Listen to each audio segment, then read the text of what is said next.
Okay, thank you. And with that, we'd like to go ahead and invite our first speaker, Peter Strait, the California Energy Commission. Thank you.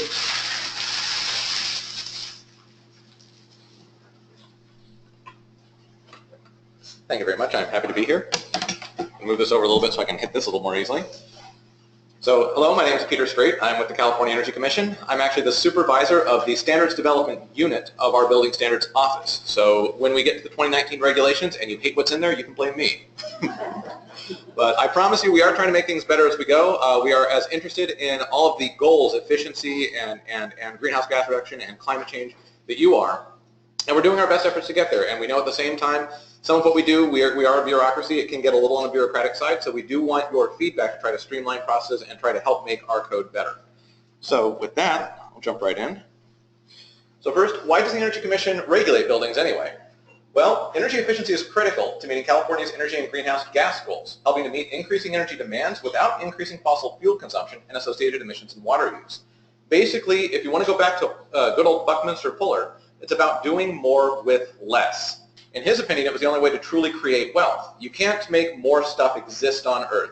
We've got to work with what we've got. It's all about doing it more efficiently. The Energy Commission is directed both by executive policy as well as by the governor's goal of achieving zero net energy buildings by 2020 and 2030. We're just one small part of a broader state effort to try to improve life on Earth, if we want to talk really big picture here. So I'm personally happy to be a part of that, but I've kind of drank the Kool-Aid a little while ago. So this is what our legislative mandate looks like. This is in Public Resources Code, section 25402. It reads, the Commission shall, after one or more public hearings, do all of the following in order to reduce the wasteful, uneconomic, inefficient, or unnecessary consumption of energy, including the energy associated with the use of water. There's a long list of stuff that comes after, but in there is that we are to prescribe by regulation lighting, insulation, climate control system, and other building design and construction standards to achieve these goals. That was part of the Warren-Alquist Act, adopted originally in 1974, updated a few times since, but that act was the inception of the California Energy Commission, then known as the California State Resources Conservation and Development Commission. In addition to that, AB 32, passed in 2006, you're probably all familiar with, that is the Global Warming Solution Act, and that drives a lot of what we do. Lastly, we've had AB 758 in 2009, that's the efficiency in existing buildings. That's what took our program that applied to new construction in California and started to throw the spotlight on what about these buildings that we already have? What about California's existing building stock? How do we make those better? In addition, these are some of the executive policies that we're driven by. We've got the energy efficiency loading order question. You might have heard of the loading order concept, and that's that at a very high level, we've asked, how do we satisfy California's energy demands? Which resources do we tap first, second, third, fourth, and do so only under acts of utter desperation? Energy efficiency was moved to be first in California's loading order. That's the first thing we're going to do to make sure that California's energy demands can be met is try to create as much efficiency as possible to make sure everything else we do goes as far as possible. This includes, we have an executive direction to double the rate of energy efficiency in existing buildings by 2030. This is recent, it's incredibly ambitious, and we're going to hope that we get some programs running that can get us there. Half of the utility-generated electricity from renewable sources by 2030. That's the Renewable Portfolio Standard. You might have heard of that. That's trying to shift California's energy production to renewable sources in the long term. And I don't mean 50 years, 100 years. I mean in the 1,000-year timeline. This is going to be necessary. Right now, though, we're seeing a lot of stuff happen in the world. We're seeing a lot of stuff, turmoil in the Middle East has always been a question. We've had energy crisis all the way back to the 70s. But we're also seeing climate change, and we're seeing a real need to shift to renewable resources, and Governor Brown is very driven to get there. Zero net energy buildings are a part of that as well. Newly constructed residential by 2020, non-residential by 2030. What this is saying is that this is about decoupling. This is trying to decouple growth from growth and demand. If every new building we build can power itself, that's incredible. We're still wrestling with what that actually means in practice, though. Your typical question of, what do we do about a building that has gas on site? Putting extra PV on the roof isn't going to really offset the gas directly. Does it have an indirect effect? What do we do? That's the big question that we're tackling in our 2019 code cycle. And lastly, we have a directive to reduce greenhouse gas emissions to 40% below 1990s levels by 2030. one of the most effective ways to get there is to increase energy efficiency, in our opinion. So to give a picture about what our standards are actually ultimately addressing, this is just a quick picture from 2013 about what the total energy consumption is in California. And the two that I've highlighted is here are your residential buildings and your commercial buildings. Looking at those, we're literally addressing 2/3 of all the energy that California uses. Agriculture is a pretty big wedge, especially if you consider the energy use in water. And of course, industrial and mining operations use a lot of energy. But this is by far the biggest chunk of the pie, and it's where we have the most low-hanging fruit. Even today, with our energy standards, there's a lot to be done here. So what benefits do we see that efficiency provides? We can talk about climate change, but in the individual resident of a building, we know that efficiency benefits health and comfort. Indoor air quality and thermal comfort in particular are easy to point to and say, we know how much ventilation is needed. Having a good air conditioner or a good HVAC system allows people to maintain thermal comfort. Having good insulation means you don't have spikes and dips, you don't have cold spots and hot spots in the building. Safety. It's easy to forget that heat waves pose serious risks if electricity becomes unavailable or when occupants feel they cannot afford to run their AC. And this particularly speaks to disadvantaged communities or assisted living, senior centers. A lot of times when you have someone that cannot afford their system, you will hear every time there's a heat wave, a few people don't make it through. It's not the same thing as trying to make sure a building doesn't catch fire or burn down like the other parts of the building code. We do see that has a significant effect. There's a consumer protection aspect of what we do. Consumers can be taken advantage of with missing, poorly installed, or underperforming insulation or equipment. If you move into a building, you can't tell if there's insulation there necessarily.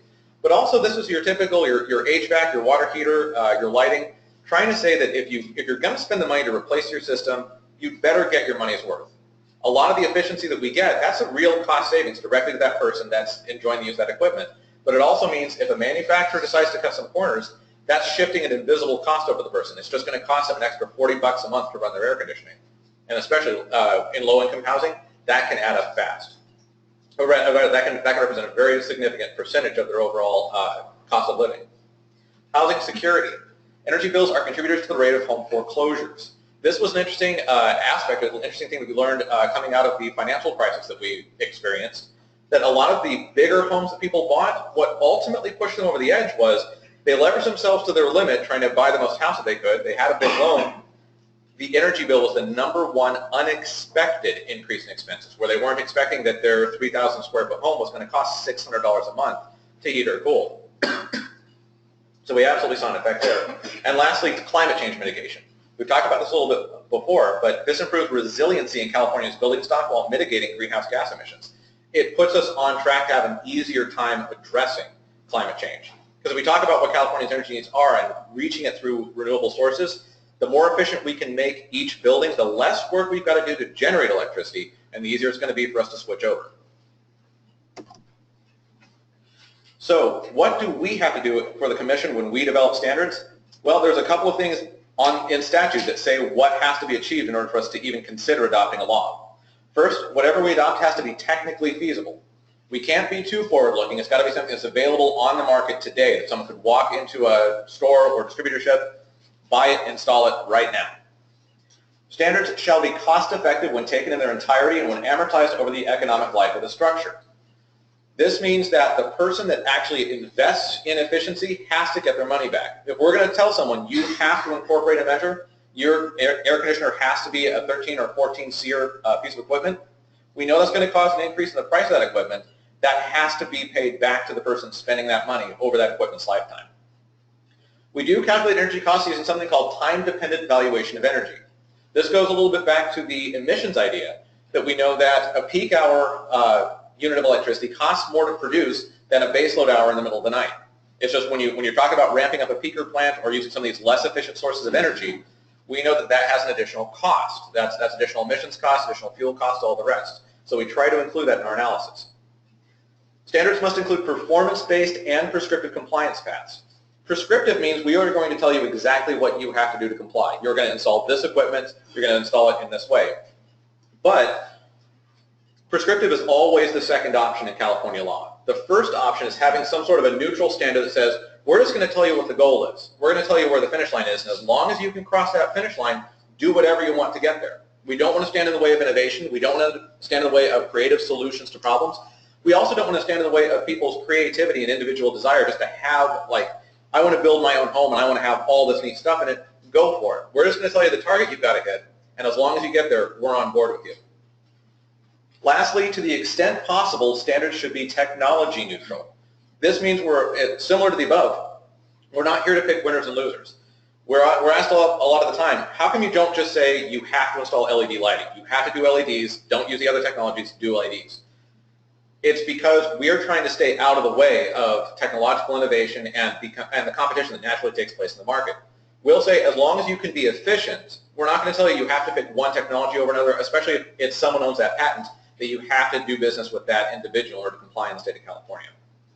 So this does limit us to an extent, but sometimes there are cases where it's justifiable, where we can say this is what you have to do to comply in a building. So this is kind of the important thing for engagement, for getting your feedback and having you help us make changes to the code, how our standards are updated. The energy efficiency requirements of Title 24, Part 6 follow the same 3-year cycle as the rest of the building code. The code can be divided into 4 phases. You have a phase where you have a proposals phase. That's when people come to us with new ideas about what the code should say. This could be, here, we should have a new standard for this thing, we should update a standard for this other thing, we should change these numbers around. Substantive changes start as proposals. There's a pre-rulemaking period. That's when we produce our earliest draft of what we think the changes should be in the next code cycle before we're in a formal period, so we have a lot more flexibility to address comments, to solicit feedback, and to actually have this be a springboard for additional proposals about what we might include in the regs. You have your formal rulemaking period, which is driven largely by the Administrative Procedures Act. That's a set of laws at the state level that says what the state must do in order to legally adopt a law. This has been around for a couple decades now. The most important thing here is that it requires that we disclose to the public, hey, we're about to change a law, and hey, here's what these changes are, and hey, here's your opportunity to tell us what you think about that and give us some feedback. Some people consider this to be fairly onerous because it does involve a lot of work showing that you did the right thing, but it's there to prevent regulatory changes from happening in an underground or invisible sense, or for them to be mousetraps that get sprung on people later when they violate a law they didn't even know existed. Lastly, we have a post-adoption period. After we're able to adopt it into law, this is the period in which we create our compliance manuals and other materials, the forms and instructions, about how people comply with what we just adopted. That's where we get a lot of feedback from your folks about, you know, what do we do with these forms? Are there too many? How can we streamline them? All of those happen as a result of the rulemaking process. Inside each of those phases, they're going to follow a roughly similar pattern. There's going to be draft documents that get published. There's going to be some period where you're able to give us comments. We're going to hold a workshop or hearing in nearly all cases. And then following from the comments and the workshop, we're going to revise and finalize to incorporate the feedback that we've got. Comments can be made at any or all of these phases. Let us know how best to include with you, and we will try to work with you. We do a lot of outreach to try to make sure as many people come to the table as possible, but we also recognize when you talk about holding a meeting at 10 o'clock on a Wednesday, not everyone can make it all the way over to the California Energy Commission building. So if there's ways for us to help you get your voices heard, let us know. I've brought a couple of my staff with me, Ingrid Neumann in particular. I'll be introducing her a little bit later. She's the person that's in charge of our local ordinance program, our lead for that. So both in the later presentations, we're going to talk about how you can do above code ordinances, and just in general, we've got a lot of people that are standing by, ready to assist you. So that brings us to how you can participate. The participation of local jurisdictions is critical to ensuring consistent and enforceable standards. Participation can be as simple as submitting a letter or email with your comments as an early proposal or during a public comment period. I'm going to reinforce, yes, I underline critical, but I really do mean it. We need to hear from you because we have a lot of ideas about what we need to do to make sure California's energy demands are met. This is the most important part right here. And we don't have the clearest picture of that. We're not the boots on the ground. We need the perspective of local jurisdictions, local enforcement, local building officials to know if what we're doing can actually be done. An example I can give is we just adopted some interesting changes to our lighting standards that had a little bit of a controversy behind it. But ultimately it was about trying to figure out what's enforceable and what isn't, what's feasible and what isn't, what's realistic to expect on the part of a builder, and what, if we put on the law, are people just going to ignore? Also, utility companies organize and conduct early stakeholder meetings during the proposal phase. These are the best forums for early discussion of proposed measures, and we highly recommend participating. This is referring to, we have something called the Codes and Standards Enhancement, or CASE initiative. This is part of the utilities' rebated efforts to assist in improving California's energy efficiency. So a lot of the proposals that we get for establishing new standards actually come from this utility-funded program. They're the ones doing a lot of the work to show this feasibility, cost effectiveness to create that kind of 40-page packet that we need of information that says this is a good idea and should be adopted into law. That doesn't mean everything that we get from them is a good idea, but that's, if you're interested in seeing what gets proposed by others, they're the single largest proposer of different measures in the regulations. In addition, Energy Commission holds staff workshops and commissioner hearings throughout the standards development process, which can be attended remotely via the internet or by phone. Everything we do nowadays, we do via WebEx. We have an internet-enabled way for people to participate remotely and not have to require you to drive all the way down to Sacramento in order to have your voice be heard. If you have any questions about using WebEx software, attending our events, again, we've got folks, you can call up our hotline, folks happy to assist. I think I might be going a little over time, so I'm going to try to speed it up. So the current code cycle. The 2019 cycle began in January with work on updating the Energy Commission's calculation of TDV. Stakeholders are currently developing regulatory language proposals and are likely to submit them by the end of this year. We're in the first year right now, which is our proposals phase. By the end of this year, we should have some proposals from folks that are developing those for what we should do in our next round of standards. One note on proposals. If you've got a simple idea about a small change we could make to help streamline or improve just the way our code reads, typically it doesn't require this enormous proposal that has all these cost justifications and market research to show that, like you would if you were trying to set a completely new standard for, so let's say you wanted to reduce the allowed lumens per watts light power allowances that are in buildings. So although some ideas need those kind of proposals, if you've got an idea, talk to us. Not every proposal needs to be this enormous document. Workshops will probably begin mid-next year. That's our normal timeline, with a pre-rulemaking draft proposal by the end of next year. Now that's just, based on our previous experience with these, that's about the timeline to expect. Formal rulemaking then begins at the start of 2018, typically lasts until middle to the end of that year, so that they can become effective, so they can be published in 2019 and become effective in 2020. To stay informed, add your email to the Building Standards email list server. This is the most important thing you can do in terms of staying in contact with us. This listserv is quiet most of the time, but whenever we have an event, that's where we send out the official notice that says, hi, we're about to do something interesting. Here's all the information you need to attend. Like it says right here, official standards-related notices and updates with instructions for participating are sent out to this list.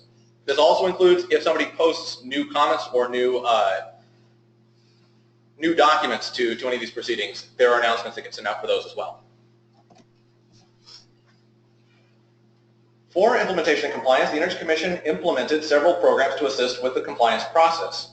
On the residential side, we have the Home Energy Rating System. You guys might be familiar with that. There are some specialized persons that can do some more detailed evaluations of a built structure to give a better picture of that building's compliance and confirm that it was built the way it needed to be. On the non-res side, we have a similar role played by acceptance test technicians. And lastly, we do our own outreach and education wherever we can. Resources that we make available include our standards hotline, which is you can literally call us anytime in normal business hours, and we've got a bank of student assistants that will either be able to provide your answer directly or refer you to the staff person that's going to be able to give you what you need. Energy Code ACE, we work a lot with them. They do a lot of outreach with us and for us, and some of you might be familiar with that group. We publish a bi-monthly newsletter called The Blueprint. If we get a question several times over that hotline or it's something tricky that we need to communicate, the Blueprint is where we publish a lot of the clarifications and interpretations of our standards to let folks know that we're all on the same page. We have residential, non-residential compliance manuals. We tend to publish these once for each code cycle. We're currently developing the non-residential and residential compliance manuals for 2016. These are descriptive. They're just a plain language description of how someone can comply with our regulations. We're not expecting everyone to go back to code to read exactly what they have to do. This is a description of if you want to build a compliant building, here's the kinds of things you need to do to get there. And lastly, we do offer on-site training. We do things like what I'm doing right now. We're happy to send our folks out wherever we can. There are still some travel restrictions in place for us. But anything we can make it to, we try to, Head of Retro is great about organizing these kinds of outreach efforts. Lastly, right there is my contact information. Right there is Head of Retro's contact information. If there's anything that we can do for you, please let us know. And I brought also a few business cards. Hopefully I won't run out for anyone that wants to take home a copy of this information. But this is also going to be available. Are we posting this? Yeah, we're going to be posting this presentation online so that all you guys can download it. So with that, if anyone has any questions or anything they'd like to yell at me at this time, any fruit that folks have brought, please.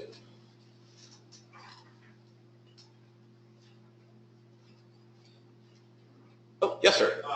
Chris Brown, I work closely with the team on code standards. Just curious, you offered kind of a couple opportunities for input on the code development process, especially for 2019. And I don't know whether this is the right format or if you on that, but in terms of just either soliciting a couple ideas from this group or thoughts that you might have about how an organization like Strait, that works with a large number of stakeholders throughout the Bay Area, might be able to kind of start thinking about contributing to that 2019 process. Sure. I guess the first thing I would say is to recognize the difference between a proposal and a comment. If you've got an idea for a change that we can make, most of the time that's actually a proposal. Don't wait for the public comment period. Actually put that together early. The earlier the better. I mean, seriously, if you get me something now, it gives us the ability to shuffle it in and incorporate it more easily than getting something at the last minute. A proposal just says, please make this change. I'm not reacting to anything. I'm telling you I would like to see this change made. When we get into public comment periods, that's when you're commenting on a change someone else has proposed. And that's going to further channel the conversation to say you're reacting to something someone else is asking for. It limits our ability to say, let's consider something completely new. By the time we're in that final formal rulemaking stage, a lot of how to put it, the jello has already mostly set. We try to be as flexible as possible. We try to incorporate a lot of ideas up to the last minute, but the further through that process we get, the less flexibility we have to introduce and consider new ideas. But I will give you an example of one thing that I'm kind of proud we were able to do in this 2016 code cycle. We got a phone call, just a phone call, from someone from our Department of General Services, DGS, and they pointed to a section of our regs and said, you know, you have a section in here that talks about who can sign forms and references the Business Professions Code, but I'm looking at the Business Professions Code. Your regulations just say engineer, but the Business Professions Code says engineers, architects, and contractors representing engineers and architects can really do this kind of work and sign these kinds of documents. Shouldn't you true up your regulations to match the Business Professions Code? And they were right. I looked at it. I looked at the Business Professions Code. I'm like, that makes complete sense. We should totally do that. That was a proposal, not a comment. It wasn't reacting to someone else's idea. It wasn't saying someone else proposed a change and I think you should do it differently. And it was just a 20-minute phone call. Now, we had to do a couple of weeks worth of work and we had to follow up with them a couple of times, but it managed to create a productive change in the regulations that standardized it and harmonized it with the Business Professions Code and took away one roadblock that folks were having of, I'm an architect, but now I've got to go find an engineer to put a signature on a form. So most of the time, what I would say for your organization, come together and put together like, you know, a long form kind of letter that has your proposal in it and submit that as early as possible. Single point of contact is easier for us to work with in case we have to go back with questions or clarifications that we might want to make. But that would be, and to do that as soon as possible, as early as possible in the process, would be better. All the way up to the pre-rulemaking phase, we still have a lot of flexibility.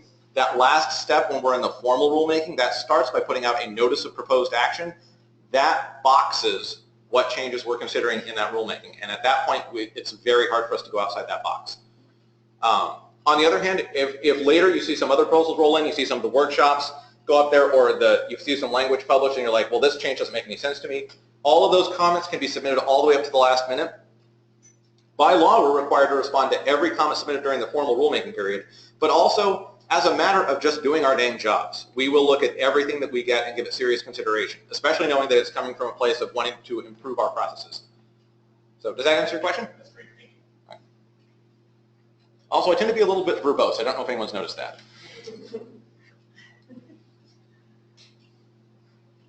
So in the interest of not slowing down the rest of the presentation, I'm going to be here, Ingrid's going to be here. We're going to be participating in the events we have and the workshop that we're going to do. So feel free to come up, ask us any questions, or to make use of our contact information later on. Thank you very much for hosting this.